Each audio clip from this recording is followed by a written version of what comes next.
नमस्कार, कोकण स्वादमध्ये तुमचं सगळ्यांचं मनापासून स्वागत आहे। आज आपण बघणार आहोत कोकणामध्ये पावसाळ्यात चवीने खाल्ली जाणारी काटलाच्या भाजीची रेसिपी। पावसाळ्यात ही रानभाजी सहज मिळते आणि जरी दिसायला कारल्यासारखी असली तरी सुद्धा अजिबात ही भाजी कडू लागत नाही। काही भागांमध्ये याला कंटुळं म्हणतात, तर कोकणामध्ये याला काटलं सुद्धा म्हणतात, तर काही भागांमध्ये करटुलं सुद्धा म्हणतात। तर वेळ न दवडता आपण या रानभाजीच्या रेसिपीला लगेच सुरुवात करूया। सर्वात प्रथम आपण इथे काटलं घेतलेली आहेत। आता ही काटलं 2 ते 3 वेळा पाण्याने स्वच्छ धुवून घ्यायची आहेत, म्हणजे जी काही माती लागली असेल ती पाण्यासोबत निघून जाते। बघू शकता एकदम हिरवीगार ही काटलं आहेत। काटलांमधलं जे पाणी आहे ते आता आपण काढून घेतलेलं आहे। आता आपण ही एक एक करून काटलं कापून घेऊया। काटलं कापताना पहिलं काटल्याचं जे देठ आहे ते कापून घ्यायचं आणि मध्यभागी चीर मारून घ्यायची। आता या काटल्यामध्ये थोड्याशा ताठर अशा बिया आहेत, ह्या आता आपण चमच्याच्या साहाय्याने काढून घेणार आहोत। आता ही काटलं थोडीशी मोठी आहेत म्हणून याच्या बिया लाल आहेत। जर कोवळी काटले असतील तर त्याच्या बिया नाही काढल्या तरी सुद्धा चालून जातात। आपण एक एक करून यातल्या ज्या मधल्या बिया आहेत ह्या आता आपण अशा प्रकारे काढून घेतलेल्या आहेत। बिया आपल्या ह्या काढून झालेल्या आहेत। आता ही कोवळी आहे त्यामुळे यातल्या बिया मी काढलेल्या नाही आहेत। आता ही काटलं मी एक एक करून कापून घेत आहे, आडवी उभी आपल्याला जशी हवीत तशी आपण ही काटलं कापून घ्यायची आहेत। ही काटलं आता आपली छान साफ करून कापून झालेली आहेत। आता आपण या भाजीला फोडणी देऊया। फोडणीसाठी आपण इथे कढईमध्ये 2 ते 3 चमचे तेल घ्यायचं आहे। तेल तापलं की आता मी यामध्ये जिरं मोहरीची फोडणी घालणार आहे। थोडीशी मोहरी टाकायची आणि थोडंसं जिरं टाकायचं। जिरं छान फुललं की आता आपण यामध्ये एक मोठा बारीक चिरलेला कांदा घालून घेतलेला आहे। आता हा कांदा आपण तेलामध्ये छान पोळून घ्यायचा आहे। आता हा कांदा आपण तेलामध्ये हलकासा गुलाबी होऊन देऊया।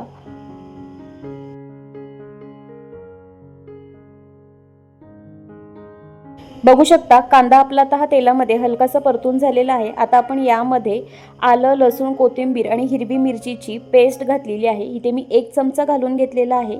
आता आपण याचा कच्चेपणा जाईपर्यंत तेलामध्ये छान परतून घेऊया। 1-2 मिनिटं मी हिरवं वाटण आणि कांदा तेलामध्ये छान परतून घेतलेला आहे। आता यामध्ये मी सुके मसाले घालत आहे। सुक्या मसाल्यांमध्ये इथे मी 2 चमचे लाल मिरची पावडर घातलेली आहे, अर्धा छोटा चमचा हळद घातलेली आहे आणि 1 चमचा गरम मसाला घातलेला आहे आणि आताच मी इथे चवीपुरतं मीठ सुद्धा घालून घेते। आता हे सुके मसाले आपण तेलामध्ये परतून घेऊया आणि मसाला करपू नये म्हणून आपण यामध्ये थोडंसं पाणी घालणार आहोत। थोडंसं इथे मी हलवून घेत आहे। आता यामध्ये मी बारीक चिरलेला एक टोमॅटो घातलेला आहे। आता हा टोमॅटो मस्त आपण मसाल्यामध्ये छान शिजवून घेऊया। यामध्ये मीठ घातलेलं आहे त्यामुळे टोमॅटो लवकर शिजायला मदत होते। या ज्या काही रानातल्या भाज्या असतात त्यामध्ये जास्तीचे काही मसाले नाही घालायचे, कारण या भाज्या साध्या पद्धतीने सुद्धा खूप सुंदर चवीला लागतात। आता या भाजीची चव आणखी वाढवण्यासाठी इथे मी मॅजिक मसाला घातलेला आहे, पण हा ऑप्शनल आहे, नाही घातला तरी सुद्धा चालतो। आता आपण हे एकसारखं हलवून घेऊया। इथे छान आपली आता ही ग्रेव्ही तयार झालेली आहे। आता ही जी आपण कापून घेतलेली काटलं आहे ती या मसाल्यामध्ये घालून घेऊया। ही रानभाजी जरी दिसायला जरी कारल्यासारखी असली तरी अजिबात ही भाजी कडू नाही लागत आणि पावसाळ्यामध्ये ही भाजी एकदा तरी नक्की खावी, कारण ही आपल्या आरोग्यासाठी सुद्धा खूप फायदेशीर ठरते आणि खूप पौष्टिक सुद्धा असते ही भाजी। आता आपण ही मसाल्यामध्ये छान हलवून घेतलेली आहे। आता आपण ही बरोबर 5 ते 7 मिनिटासाठी वाफेवरती ठेवून द्यायची आहे। थोडंसं पाणी शिंपडलेलं आहे कारण भाजी लागू नये म्हणून।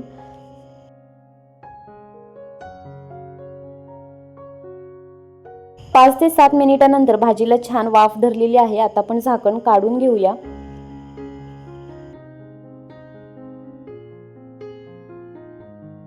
आता ही भाजी आपण एकसारखी हलवून घ्यायची आहे। आपण सुरुवातीलाच मीठ घातलेलं आहे त्यामुळे आता काही मीठ घालण्याची आवश्यकता नाही।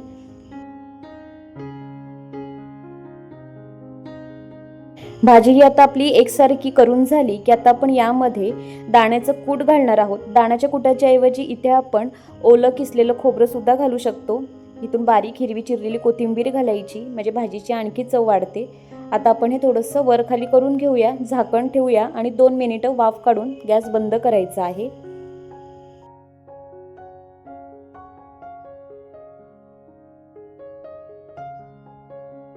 बघू शकता अगदी मऊसूत ही भाजी शिजलेली आहे। चवीला भारी लागणारी आणि पौष्टिक आपली काटलाची भाजी तयार झालेली आहे। आता आपण झाकण मारून ही भाजी सेट होऊन द्यायची आहे।